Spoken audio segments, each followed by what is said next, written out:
Hi, I'm Saxon Ocampo, and I'm the pastor for the Project Jericho team. And today I wanted to share a message with all of you. And that message is going to be titled Easter. Simple but profound title. It's profound because it's the resurrection story of Jesus Christ. And that is so profound because it should not just be celebrated by Christians or believers in God. This story of Easter is for all people.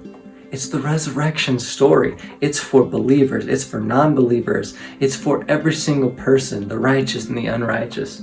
This resurrection story is so profound and so awesome that it is for every single person. So that's why it's titled Easter. And so what I'm going to do is cover two things. The first point is He has risen. And the second point will be the empty tomb. So what I'm going to do is we're going to cover it in Luke and in John, the Gospels, right? The story of Jesus. These stories are from his birth, his life, his crucifixion, and resurrection. Where else better would you find it? So, in Luke, we're going to go to chapter 24, and I'm just going to start at verse 6. This is what it says. He is not here. He has risen. Remember how he told you while he was still alive with you in Galilee. And I want to just really highlight this verse.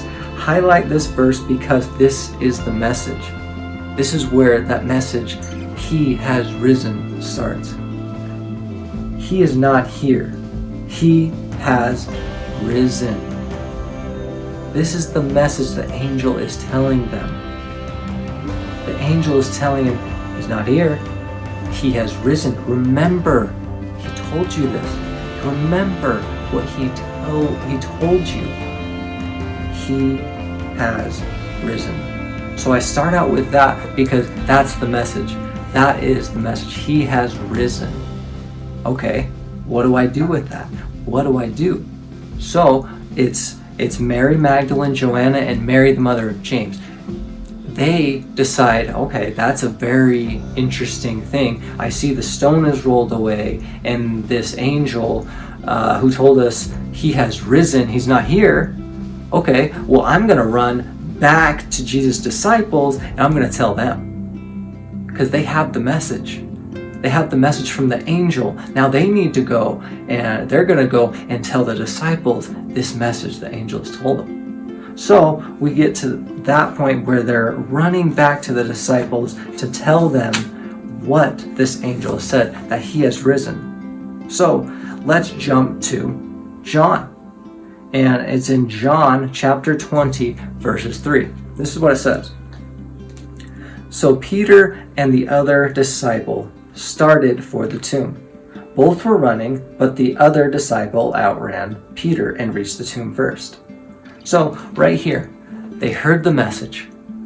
They heard the message from Mary Magdalene, Joanna, and Mary, the mother of James. They heard the message. They said to them, He has risen. Go check it out. What's happening? We don't know. He has risen. So Peter, what? They're going to accept this message. Peter and John, they accept this message and book it. They run. They're sprinting to the tomb to see what's happening. They hear the message. They accept the message, but they have to see the message.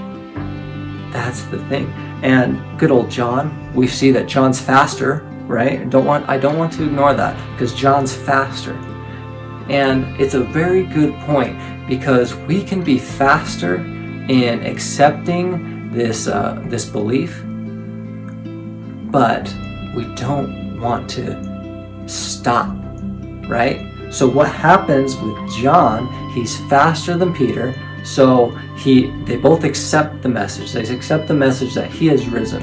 They get up, they book it to the tomb, and they're sprinting, and John's just flying past Peter, leaves him in the dust, no distraction, straightforward, gets the tomb first.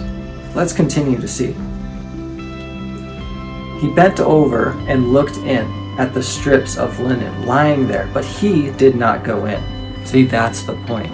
He believed the message, but he stopped. He stopped. He hesitated. Of what? What can get in our way, right? Fear, distraction, anything else, right? So this is what happened with John. They both accepted it, that he has risen. They're like, we need to check this out. This is great news. Let's go see. Sprinting, super fast, outruns Peter, but stops. I want you to think about that within your own life. Do we do that ourselves?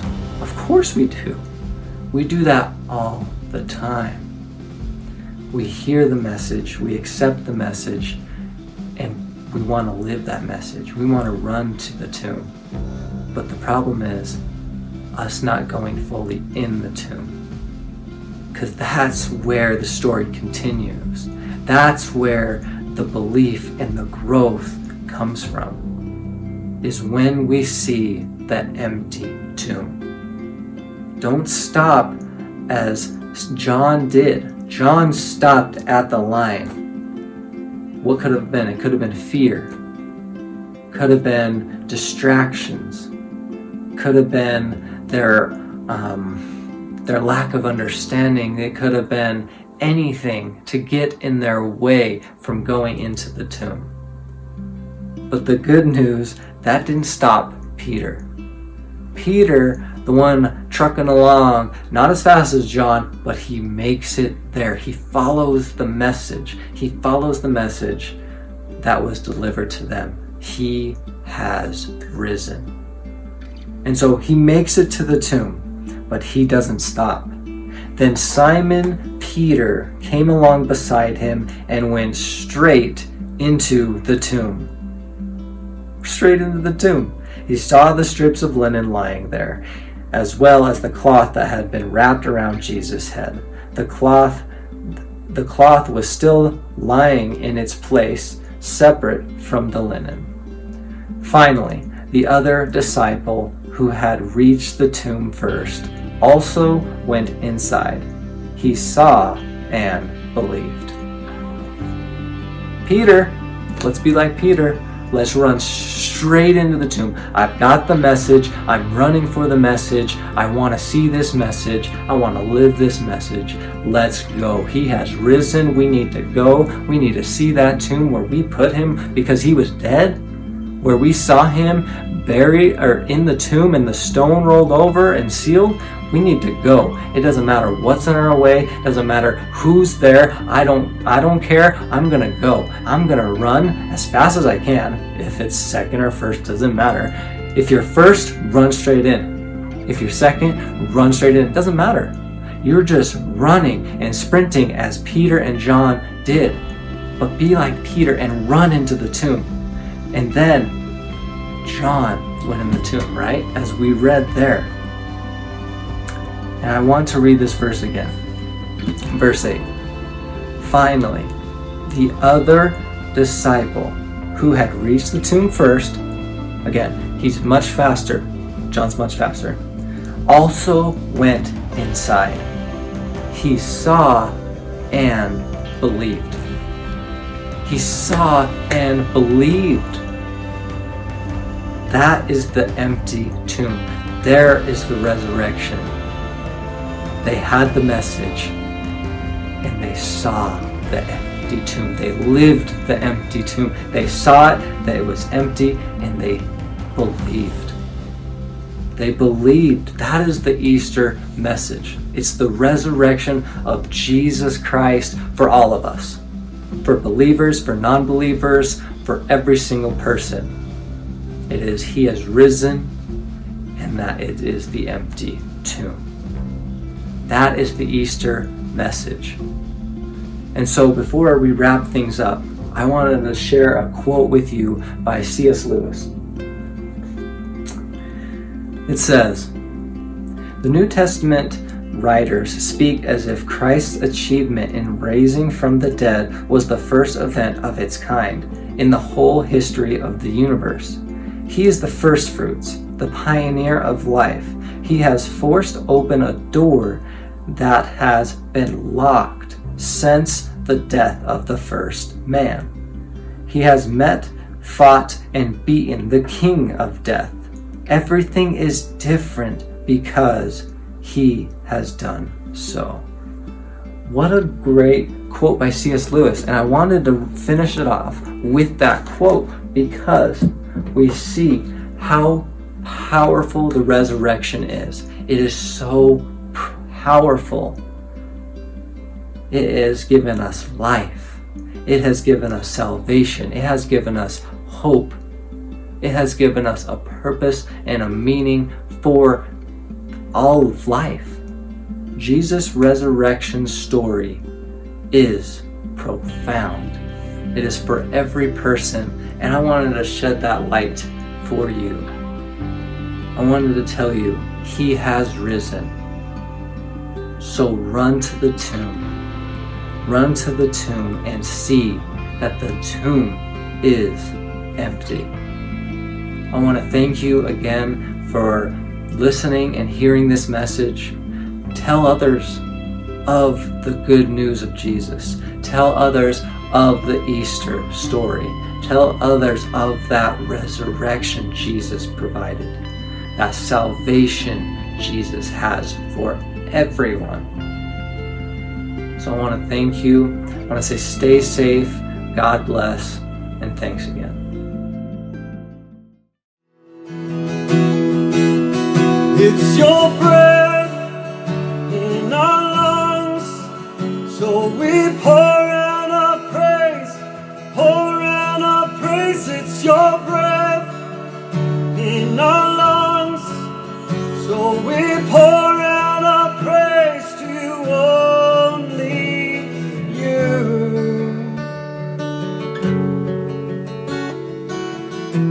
You give life. You give life, you are love, you bring light to the darkness, you give hope, you restore every heart that is broken. Great are you, Lord. It's your breath in our lungs, so we pour out our praise, pour out our praise. It's your breath in our lungs, so we pour out our praise, pour out our praise. It's your breath in our lungs, so we pour out our praise to only you. Oh yes, oh yes, oh yes. All the earth and all the earth will shout your praise. Our hearts will cry, these bones will sing. Great are you, Lord. And all the earth will shout your praise. Our hearts will cry, these bones will sing. Great are you, Lord. Come on, sing all the earth. And all the earth will shout your praise. Our hearts will cry, these bones will sing. Great are you, Lord.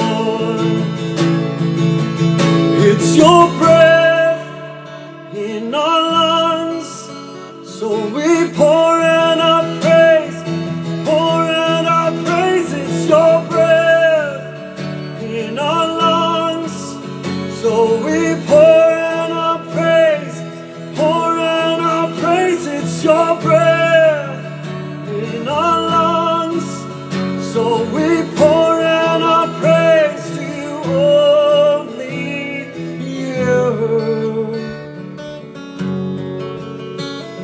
Oh yes, oh yes, you give life,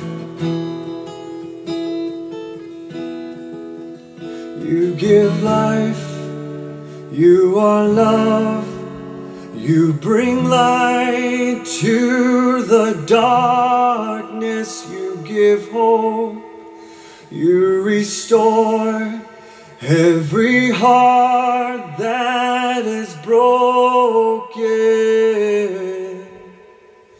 Great are you, Lord.